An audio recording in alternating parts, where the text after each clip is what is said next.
do you have another question? I do, and it's a petty one. Oh, bring on the petty. But it's on a lot of people's minds, in the listening audience, I'm sure, as well as mine. I've had many relationships in my life, and have been alone a large part of my life as well. How to connect with the one, with a life partner, and I'm not talking about, I'm talking about drawing in the one, and it's about healing past lives, patterns in this life, and maybe that would be taking an intensive again, but. Absolutely, absolutely, and it's a great focus because remember, when you work on that conversation, it opens it up for everyone else.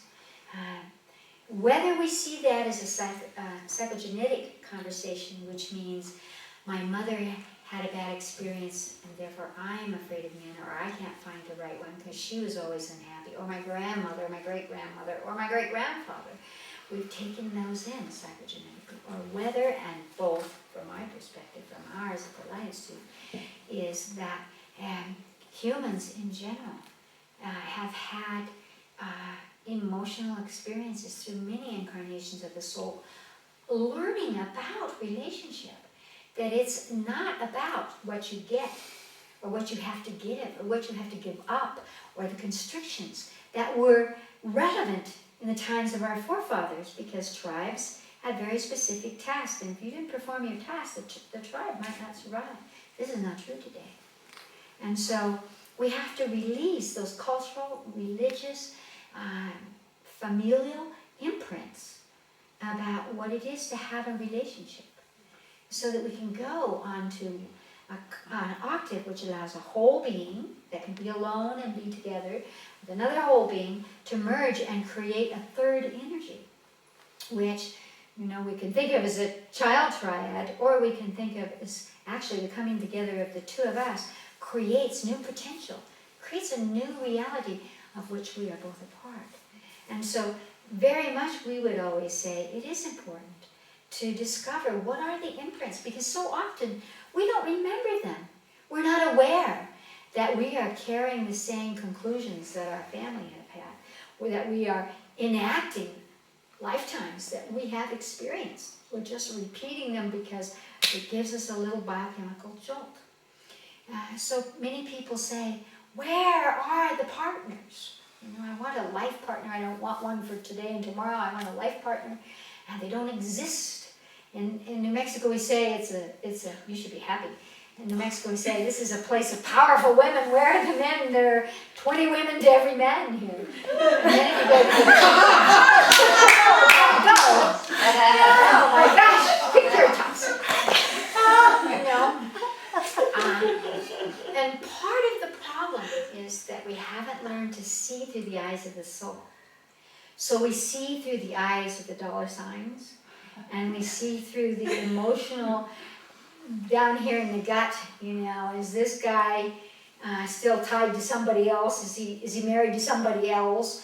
We have a myriad of thresholds that say, well, I might allow you to talk to me right now, or make love to me, or whatever, and I might not. So we're always waiting for it to end. That's the problem in relationships. We are always waiting for it to not work out. And we haven't learned how to say, I have this moment, it's working out deliciously. Who's making the juice of the kiss? Who's making the brilliant aha? Who's looking into somebody else's eye? You are. It falls on you.